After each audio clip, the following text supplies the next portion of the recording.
अगर आप डॉक्टर के पॉइंट ऑफ व्यू से सोचोगे, प्रोफेशन के पॉइंट ऑफ व्यू से सोचोगे, किसी भी प्रोफेशनल बॉडीज के लिए आपको लगता है कि ये ट्रेडिंग पीएल अकाउंट सूटेबल होगा? सोच के देखो। अगर हम डॉक्टर होते, अगर हम लॉयर होते, तो ऐसे सूरत में ट्रेडिंग पीएल अगर हम बनाते, सपोज करो, तो हम यहां लिखते सेल, तो डॉक्टर क्या बेच रहा है, इंजीनियर क्या बेच रहा होता? तो पॉसिबल तो नहीं। स्टॉक और परचेज, डॉक्टर क्या उसके पास स्टॉक होगा? स्टॉक का मतलब इन्वेंट्री होता है, तो उसके पास कोई इन्वेंट्री भी नहीं होगा। परचेज क्या खरीदे? कुछ नहीं। तो जो सोचो सेल लिखना ही नहीं है, ओपनिंग स्टॉक और परचेज और डायरेक्ट एक्सपेंसेस लिखना ही नहीं है, तो ग्रॉस प्रॉफिट भी नहीं आया होगा। और जब ग्रॉस प्रॉफिट ही नहीं आएगा तो फिर नेट प्रॉफिट कैसे निकालोगे? इसलिए अभी तक हम जितना भी डिस्कशन किए, जितना भी अभी तक हम टॉपिक पढ़े, उन सब टॉपिक को ख्याल रखिएगा कि वो सारा टॉपिक हम किसके लिए पढ़ रहे थे? बिजनेस इनकम के पॉइंट ऑफ व्यू से पढ़ रहे थे। प्रोफेशन इनकम में जैसे ही आप जाओगे, प्रोफेशन इनकम में आपको क्या दिखाएगा? तो प्रोफेशन इनकम में ख्याल रखिएगा, हर हाल में जहां बात करोगे प्रोफेशन इनकम का, तो वहां रिसीप एंड पेमेंट दिखेगा, कैश बुक दिखेगा, है ना। लेकिन कहीं भी आपको ये इनकम एंड एक्सपेंडिचर अकाउंट, ये चीज कभी भी आपको प्रोफेशन इनकम में नहीं दिखेगा। तो अभी तक हम जहां भी पढ़े वो पूरा कंप्लीट चैप्टर अभी तक हम किसके लिए पढ़े हैं? तो सिर्फ और सिर्फ बिजनेस इनकम के लिए पढ़े। अभी हम प्रोफेशन पे गए ही नहीं, पहले इसी को तो क्लियर कर ले। देखिए कल हम आपको क्या बोले कि नेट प्रॉफिट यानी trading and profit loss account, ये जो trading profit and loss account देख रहे हो, ये आपके क्वेश्चन का पार्ट होगा। आपके क्वेश्चन में ये trading profit and loss account बना के दे देगा। इसका मतलब है कि आपके पास नेट प्रॉफिट दिया हुआ है, इसी नेट प्रॉफिट को आप बेस मानोगे, ये आपका बेस कहलाएगा। सबसे पहले हम क्वेश्चन का शुरुआत इसी नेट प्रॉफिट से करेंगे। ये जो नेट प्रॉफिट है, ये फाइनेंशियल अकाउंटिंग के पॉइंट ऑफ व्यू से दिया हुआ है। इस नेट प्रॉफिट को हम चेंज करेंगे from the point of view of income tax act. यानी ये किसके पॉइंट ऑफ व्यू से है? ये आपका अभी जो नेट प्रॉफिट है वो फाइनेंशियल अकाउंटिंग की पॉइंट ऑफ व्यू से, और हमको इस नेट प्रॉफिट को चेंज किस में करना होगा? इनकम टैक्स के पॉइंट ऑफ व्यू से हमको चेंज करना होगा, और उसको इनकम कैलकुलेट करना होगा from the point of view of income tax department. क्योंकि फाइनेंशियल अकाउंटिंग में इनकम का 5 हेड नहीं होता, इनकम इनकम ही होता है, उसके लिए कोई हेड नहीं होता। फाइनेंशियल अकाउंटिंग के लिए इनकम का कोई हेड नहीं होता, बस पैसा आया है तो क्रेडिट में होगा, चाहे वो जहां से भी आया हो, और अगर पैसा खर्च हुआ है तो कुछ ट्रेडिंग में जाएगा, कुछ पीएल में जाएगा, लेकिन एक्सपेंसेस होगा तो कौन सा साइड जाएगा? Debit side. यानी ट्रेडिंग एंड पीएल अकाउंट जब भी बनाते हो तो इसके डेबिट साइड में आपने क्या लिखा होगा? एक्सपेंसेस। लेकिन क्या एक्सपेंसेस लिखते समय आपने ये सोचा कि salary, house property, business, profession, capital gain, other source? क्या आप यहां जब एक्सपेंसेस लिख रहे थे तो क्या आप उसको 5 हेड्स ऑफ इनकम में बांट रहे थे क्या? बस आपको लगा कि हाँ 5 इनकम एक्सपेंसेस होना चाहिए, लिखो, कोई भी एक्सपेंसेस हो आप उसको यहां लिखे होंगे, लेकिन आप उसको हेड्स में अलग अलग कन्वर्ट करके कभी नहीं लिख रहे होंगे। ठीक वैसे ही अगर ट्रेडिंग पीएल है तो क्रेडिट साइड में आप क्या लिखे होंगे? इनकम ही लिखे होंगे। लेकिन तय हो गया कि क्रेडिट साइड में इनकम ही होगा, लेकिन क्रेडिट साइड में कौन सा इनकम लिखा गया ये आपने कभी डिसाइड नहीं किया। बस आपको ध्यान रखना था कि यहां आप डायरेक्ट इनकम लिखे होंगे और यहां पे इनडायरेक्ट इनकम लिखे होंगे, लेकिन इनकम को लिखते समय आप उसको 5 अलग अलग कैटेगरीज में नहीं बांटे थे। क्या आप सोचिए, क्या इनकम में हम क्रेडिट साइड में क्या सिर्फ बिजनेस इनकम ही लिखे कि बिजनेस के अलावे अगर कोई इनकम है तो आप उसको भी रिकॉर्ड किए? रिकॉर्ड किए कि नहीं किए? यहां आप इंटरेस्ट रिसीव भी लिखे होंगे जो अदर सोर्स में होना चाहिए, डिविडेंड रिसीव भी लिखे होंगे जो अदर सोर्स इनकम का पार्ट है, यहां आप रेंट रिसीव भी लिख दिए होंगे जो हाउस प्रॉपर्टी का पार्ट है। मतलब कि इसके क्रेडिट साइड में कुछ ऐसा इनकम होगा जो हम हाउस प्रॉपर्टी का इनकम, अदर सोर्स का इनकम, या हो सकता है कैपिटल गेन का इनकम हो, हालांकि यहां नहीं है। तो कहीं ना कहीं हम इन सब नेट प्रॉफिट के साथ इस एक्सपेंसेस को एडजस्ट करेंगे और इस इनकम को भी हम पहले एडजस्ट करेंगे। अब देखो कैसे निकालोगे इसको, कैसे ठीक करोगे? तो देखिए सबसे पहला चीज है कि आप सबसे पहले क्या लिखोगे? Net profit. ये जो नेट प्रॉफिट था उस नेट प्रॉफिट को पहले यहां लिखोगे। अब जैसे ही बात करोगे आप एक्सपेंसेस की, तो एक्सपेंसेस दो ग्रुप में बटा हुआ होगा। एक्सपेंसेस दो तरह का होगा। एक वो एक्सपेंसेस होगा जो छूट गया, हम उसको लिखे ही नहीं।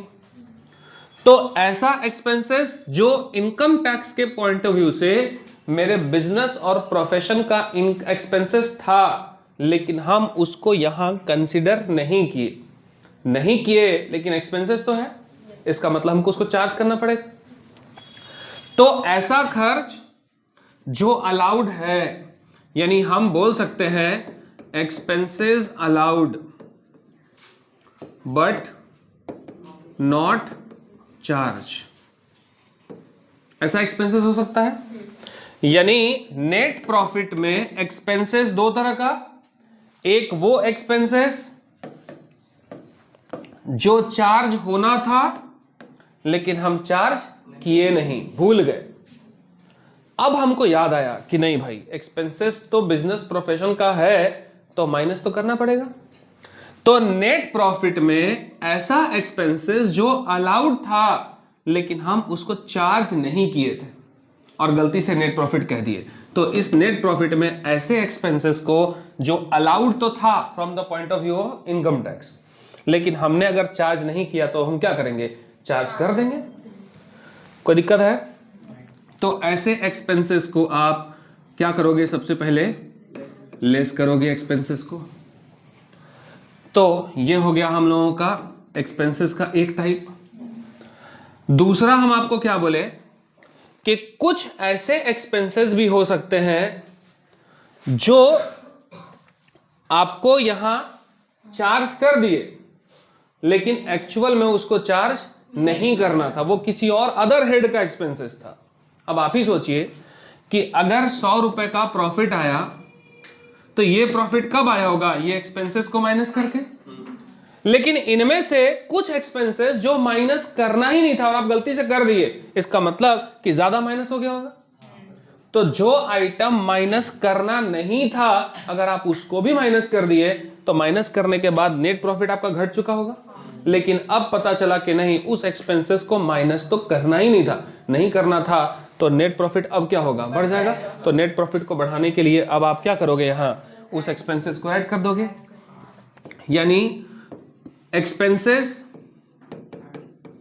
है ना, यहां लिखे हम expenses allowed but not charge, charge नहीं किए। और अब कौन सा एक्सपेंसेस होगा, एक्सपेंसेस चार्ज हो चुका है बट नॉट अलाउड। देख रहे हो स्टेटमेंट कितना छोटा छोटा है, चेंज हो रहा है। यानी एक्सपेंसेस जो चार्ज हुआ ही नहीं लेकिन वो अलाउ है, तो ऐसे एक्सपेंसेस को हम पहले चार्ज करेंगे। तो चार्ज करोगे तो तुम्हारा प्रॉफिट घट जाएगा, इसलिए हम लेस करेंगे। और ऐसा एक्सपेंसेस जो है ना चार्ज हो चुका ऑलरेडी, चार्ज होने का मतलब मेरे ट्रेडिंग प्रॉफिट और लॉस अकाउंट के डेबिट साइड में पोस्ट हो चुका है, लेकिन अब पता चला कि उसको चार्ज करना ही नहीं था, गलती से हम लिख दिए। तो उसको हटाने के लिए अब हम उल्टा क्या करेंगे, ऐड कर लेंगे, क्योंकि वो मेरी नेट प्रॉफिट को बढ़ा देगा। गलती से घटा दिए थे, अब पता चला नहीं घटाना तो ऐड ही ना करोगे, तो इसको हम क्या कर लेंगे, ऐड कर लेंगे। तो ये एक्सपेंसेस का दो ग्रुप बना। इसी तरह से जब आप इनकम में जाओगे तो इनकम के साथ भी आपको दो अलग अलग ग्रुप मिलेगा। अब देखिए, ऐसा इनकम होगा जो पीजीबीपी का इनकम है लेकिन हमने उसे trading profit and loss account के क्रेडिट साइड में रिकॉर्ड नहीं किया, लेकिन वो इनकम किसका है, पीजीबीपी का है। तो ऐसे इनकम को अब पता चला कि हाँ होगा, तो क्या करोगे, आप ऐड करना पड़ेगा। यानी आप कह सकते हो यहां पर इनकम जो बिजनेस प्रोफेशन का इनकम है लेकिन हमने उसे ऐड नहीं किया, तो आप उसको क्या बोल के ऐड कर सकते हो, क्या हेड बना सकते हो, इनकम अलाउड है बट नॉट नॉट इंक्लूडेड या रिकॉर्डेड, यानी इनकम जो इनकम टैक्स के पॉइंट ऑफ व्यू से अलाउड था तो हमको उसे trading profit and loss account के क्रेडिट साइड में रिकॉर्ड करना था, लेकिन किसी कारणवश हमने उसे रिकॉर्ड नहीं किया। तो कोई बात नहीं, अब पता चला ना, अब तो हमको टैक्स देने का टाइम है, तो अब जब हमको पता चल गया तो हम उसको रिकॉर्ड कर लेंगे। यानी ऐसा इनकम का हम लिस्ट तैयार करेंगे और ऐसे इनकम को हम अपने नेट प्रॉफिट के साथ क्या करेंगे, ऐड कर लेंगे। इसके बाद trading profit and loss account में कुछ इनकम ऐसा भी होगा जो हम trading profit and loss account के क्रेडिट साइड में हम गलती से लिख दिए होंगे, लेकिन वो मेरे बिजनेस प्रोफेशन का इनकम नहीं होगा, किसी और अदर हेड का इनकम होगा। जैसे अभी हम लोग यहां पढ़े, जैसे यहां पर इंटरेस्ट रिसीव लिखा हुआ होगा पहले से, डिविडेंड रिसीव भी लिख सकते थे, है ना। जैसे यहां हम आपको बोले इंटरेस्ट रिसीव, ट्रेडिंग पीएल में ऑब्वियसली लिखा जाता है। अगर हम डिविडेंड रिसीव किए होंगे यहां लिखे होंगे, अगर हम रेंट रिसीव किए होंगे तो ऑब्वियसली यहां लिखे होंगे। ये इनकम हमने trading and profit loss account में रिकॉर्ड कर लिया, जिसकी वजह से मेरा जो नेट प्रॉफिट है वो क्या हो गया होगा, बढ़ गया होगा। जबकि एक्चुअल में ये दोनों इनकम अगर आप देखोगे तो ये किसका है, अदर सोर्स का इनकम है, तो हम उसको बिजनेस प्रोफेशन में तो नहीं रख सकते। ये रेंट रिसीव हमारे लिए हाउस प्रॉपर्टी चैप्टर में टैक्सेबल होगा, तो ये हाउस प्रॉपर्टी में आएगा, यहां तो नहीं आएगा। तो एक्चुअल में इस तरह का इनकम जो हम अपने ट्रेडिंग पीएल अकाउंट में चार्ज कर चुके, रिकॉर्ड कर चुके, ऐसे इनकम को यहां से हमको क्या करना होगा, हटाना पड़ेगा, क्योंकि ऐसे इनकम को इस हेड का टैक्सेबल इनकम तो नहीं माना जाता। तो ऐसे में इस तरह के इनकम को क्या करोगे,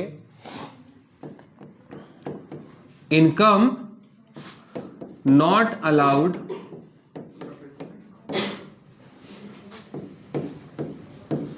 अंडर पीजीबीपी, यानी ऐसा इनकम जो पीजीबीपी का इनकम नहीं है, ऐसे इनकम को अगर आपने चार्ज कर दिया तो ऐसे इनकम को आप नेट प्रॉफिट से क्या करोगे, माइनस करोगे। अब देखिए कहानी, अब आपका ट्रेडिंग पीएल का कंसेप्ट खत्म हो गया। अब हम आते हैं हमारे फॉर्मेट पर। हाँ, एक मिनट,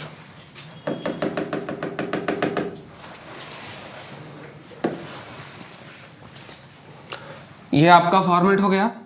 अब यहां पे सबसे पहले net profit as per PL account, इस नेट प्रॉफिट को आप पहले यहां लिख लोगे, ठीक है ना।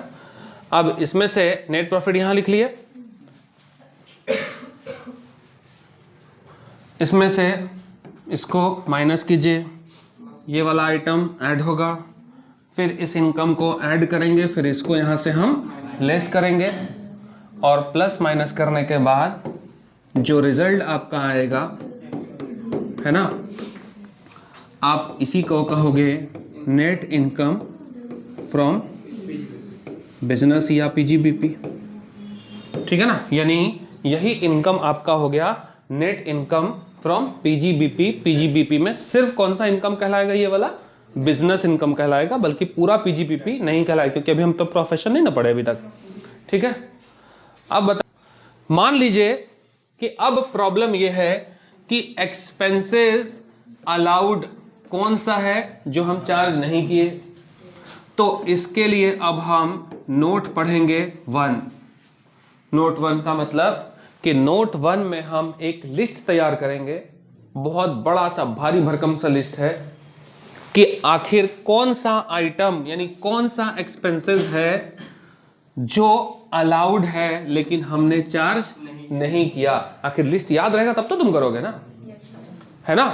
तो ये चीज समझा नहीं जा सकता है, क्योंकि आप अकाउंट्स नहीं पढ़ रहे, आप लॉ पढ़ रहे हैं, लॉ को समझ नहीं सकते, लॉ को याद करना होगा।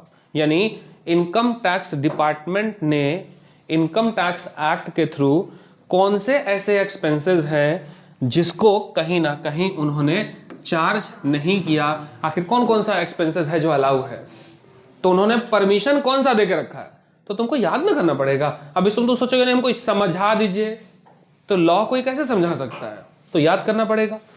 इसी तरह से इसके लिए नोट 2 तैयार करना होगा, इसका हमारे लिए नोट 3 रहेगा, इसका हमारे लिए नोट 4 रहेगा।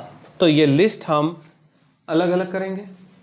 तो लिस्ट आप अलग अलग आपको याद ना करना पड़े, इसलिए हम यहां क्या किए थे कि लिस्ट के बदले उसको एक कंप्लीट हम फॉर्मेट तैयार किए, और इस पूरे कंप्लीट फॉर्मेट के अंदर ही हम उसको क्या किए, एक साथ कर लिए, ताकि तुम्हारे पास एक फॉर्मेट भी हो जाएगा और लिस्ट भी याद हो जाएगा साथ के साथ। देखिए, pro forma of revised profit and loss. Revise क्यों बोला गया, क्योंकि सब कुछ प्लस माइनस करके जो मेरे अकॉर्डिंग पीजीबीपी इनकम में होना चाहिए हम उसको एडजस्ट कर रहे हैं, इसलिए लिखा हुआ फॉर्मेट या परफॉर्मा किसका, of revised profit and loss account और इनकम एंड एक्सपेंडिचर अकाउंट, जो भी होगा। फिलहाल अभी हम पीजीबीपी इनकम किसके लिए पढ़ रहे हैं, बिजनेस के लिए।